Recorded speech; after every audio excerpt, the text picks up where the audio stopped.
My gosh dang lord, everyone. Another AOT video. Back again, doing another one. This time we're doing, as I read from my notes, chapters 121 through 122. Some amazing stuff happened in these chapters. If you don't already know, I've been doing this for the last couple videos. The chapters 117 through 120 performed really well, and I appreciate that. Before we get into this video, if you enjoy this content, leave a like. Oh, as well, subscribe and ring the bell so you never miss. I actually do want to reach 40k subs by May. May 20th is my birthday. All of that out of the way, we gotta get into chapter 121 of Attack on Titan. Of course, with the previous episode, we were dealing with Zeke trying to unbrainwash Eren, but this chapter sort of reveals that maybe Zeke misjudged a little bit of things because, well, some crazy, twisty kind of stuff happens. So, the beginning of this chapter has Zeke. He's asking Eren why he's continuing along Grisha's path. Eren's like, ever since I was born, I've always been free, no matter what. I've always fought for freedoms, and if somebody was fighting to take away others' freedoms, then I will destroy them and take away theirs. In one sense, it's a little sinister. The idea of what we usually think of freedom is freedom for everyone. What Eren is essentially suggesting is that if we're cool, we're cool. But if at any point you're trying to take some freedom, you're fucked. And your friend is fucked too. And I'm not talking about the good way either. I'm talking about you're gonna get some Titan fisting, all right, but it's not the kind you want. I think that's a little bit of a gray area for Eren. In my perception, has always been somewhat of a good character. He's always slanted towards the realities of good. What I do love about this interaction is Eren tells Zeke that he's not the brainwashed little brother that Zeke was wanting. I think that's such a cool line, you know? Like, to me, that shows Eren is totally cognizant, totally aware, unbrainwashed. He is his own person. This is later backed up in this chapter, of course, as we get more into it. Holy crap, does it ever? So Eren says like a really cool line. It's a really cool Shades of Kruger line. He says that lives would go to waste if nobody went outside the walls. Because Kruger, in many ways, to me, said a lot of those same sentiments. He said things like, you know, to Grisha, like, you decided to go out of the wall that day. So if you don't, Grisha, stand up and fight, you're wasting your sister's life. You're wasting everybody else's life who've had the same thing happen to them. In this sense, you are obligated to do it. Of course, we talked about it in the previous video that I did on 87 through 89 and 115 through 116. Of course, there are spoilers in the second half of that video, but I encourage you all to definitely go and watch that. Links are in the description. By the way, give this video a like. Grisha goes to the stronghold, and there is, I believe, the Wall King? I can't remember who she is. Somebody put down in the comments below, help me out here. She believes that this is Eldia's judgment day, and you gotta deal with it. And there's nothing right about it. If anything, there's a lot of wrong with it. But even so, they must go through with this, because at the end of the day, it's just what's been decided. Grisha doesn't agree with any of this, but you start to notice a couple things. Throughout this chapter, anytime Grisha has been involved, and you see the scenes that, I would call the classic Grisha scenes from season 1, anytime you see Grisha in those scenes, there's something a little off about him. And that something is that he's looking straight at Eren in almost every panel. It's something I noticed rereading these chapters, and it's a small detail that you should not forget. And I think at this moment in this chapter, I think it's pretty obvious that this is the case, even for casual readers. But even so, I mean, this is some great stuff, because it leads into this next part where Grisha reveals that the Attack Titan can foresee the future. I previously called one of my theories, and granted, it's not really that special for me to call this theory so late in the game, but the last couple of chapters, the last video I did, I called this.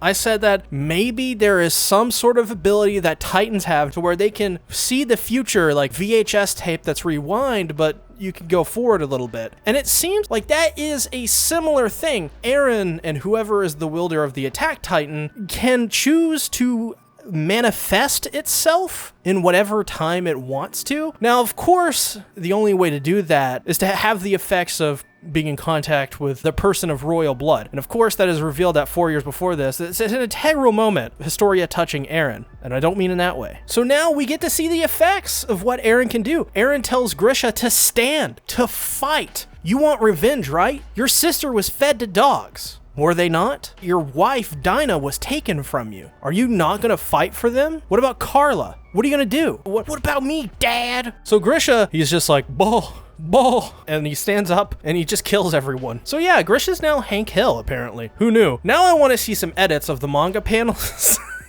If somebody makes that, message me on Twitter. So Grisha did it. He did it at the behest of Eren. What was really interesting is after he goes through with basically killing everyone, Grisha, he only wants Eren to show him if Carla will be safe. That to me was the moment that opened my eyes to who Grisha really is. And that's further backed up when he sees Zeke. And the first thing he does, it kind of makes me choke up a little bit talking about it because it's such a well done moment. The first thing he does is he apologizes to him and tells him that he loves him. It showed that Grisha had a heart. Before this moment, you were supposed to see Grisha and Zeke as these very bad people. But with this moment, it shows that maybe not. Now, don't get me wrong, the things that they have done are irredeemable, but the people behind those actions may just be redeemable. But it's too late. Because Zeke orders Ymir forward, and once Ymir goes forward, you can't stop her. Zeke says to Eren that Grisha regrets following Eren. And that just goes to show, once again, how messed up this family is. So, what I have to say about this chapter before moving on to the next one is that it was honestly incredible. I love the stuff with Zeke and Grisha. I love the stuff going back in time and seeing how Grisha is staring Eren dead in the eyes in some of these scenes and looks like he's gonna lose his mind. Some crazy stuff, but tell me what you guys think in the comments below about chapter 121 and the events of this chapter. Of course, be aware that I have not read ahead at the time of this recording, so please don't spoil stuff. If you do, you will get banned, but I would love to hear your thoughts on chapter 121. Have you ever wondered why Peak Finger is so epic and awesome? Have you ever wondered why Porco Galliard is so good at cracking nuts? Well, now you get the best of both worlds with this epic t-shirt and or mug. That's right! Pork Ginger is here. We took the somber, peaceful face of Peak, he's so beautiful, the smooth and stylish hair of Porco, so smooth, and put it on a pig's body to create Pork Ginger. Its face screams kill me, while its hair screams nothing because it's just hair. Silly person. You can buy this t-shirt for a limited time from May 5th to June 2nd. After that, you can't buy it anymore. So what are you doing? Get out there now. Support Pork Ginger, or Pork Ginger will have been for nothing and this joke will happen. Ruined. Teespring, y'all, in the description below. Check it out. Also comes in a mug and a t-shirt. So, yay. Next, let's continue with the video now. Okay, so put down in the comments below, what's better than the number 121? Because if it's not 122, I'm gonna be a little bit mad. This is focused on Ymir's backstory. I've always talked about how they describe Ymir as being this goddess who gave fertility to the land. It seems like that somehow got twisted. The actual reality of it is, yes, she did that because she was a slave. I mean, she was a slave in every way conceivable. She did things completely for others. And I like how the chapter starts out with Historia. You see Historia like, I want to be like her. Her mother's like, well, you can be like her, but you should always dedicate yourself to others and be dependent on others, but as well, in the same way, for people to be dependent on you. I think those two things with Historia and Ymir, it's shocking how similar they are. And the same thing that happened to Ymir, where Ymir got pregnant, birthed a bunch of children, the exact same scenario played out for Ymir. So it seems like in some sense, Ymir and Historia are connected by, haha, what else? History! That's kind of incredible how that turned out, right? We start out with Ymir being seemingly a prisoner of war. Ymir was sold out by the people because she freed a bunch of pigs. We don't actually know if she did or not, but because of that, she was sent out into the wild, hunted by dogs and by people, and eventually killed. Well, so they thought. She actually fell into a tree, into a basin of some kind, and she connected to some sort of root at this tree. And Ymir Titan, that was when her abilities awakened, as they say. When she was 13, she didn't have any abilities that awakened. Not at all. She just happened to be the person to fall down into that tree and have that root connect with her spine, which, my God, that would be super painful. But I do want to talk about Ymir's Titan form. She's incredible looking. She has this exposed skull. Her body is like, you know, a normal person's body, I suppose, except she has tendrils coming out from her torso. That just looks cool as shit. And she is, by the way, massive. You can see the trees down below, and it looks like she's in the atmosphere almost. Kind of like the end of Evangelion. Not nearly that big, but pretty freaking big. Bigger than a colossal titan, for sure. And what is her reward for surviving and going through all of this? Oh, well, to bear a man's child. Destroy everyone in war against each other. 'Cause of course. And it seems, though, that Eldia has always warred with Marley. Eren said in previous chapters, this history has been repeating over and over. So what happens next to poor Ymir? Well, just like she always does, she does something for somebody else, nobody does anything for her. She jumps in front of a spear of an assassin, and she dies. Probably 13 years after her power awakened. She probably used up all of her strength and power. So what did the king do? Feeds her to Maria, Rose, and Sheena, which are the names of the walls, as we all know. I believe that's a plot point that's been passed around for years and years at this point. I think that was a known thing for a while, that what the wall names meant. Maybe it was people thought it meant something, and maybe this debunks it. I can't remember. So what was the king's wish? Well, to spread down this power of the Titans forever and ever, so that Eldia may reign strong. And that is why Marley doesn't like Eldia and rewrote history. It's because they didn't really rewrite history. That's just history from their perspective. The true fact is that all of these bad things happened. From their perspective, they have been oppressed just as much as now they are oppressing the Eldians. And is that good? Is that bad? Are they just getting revenge? Yeah,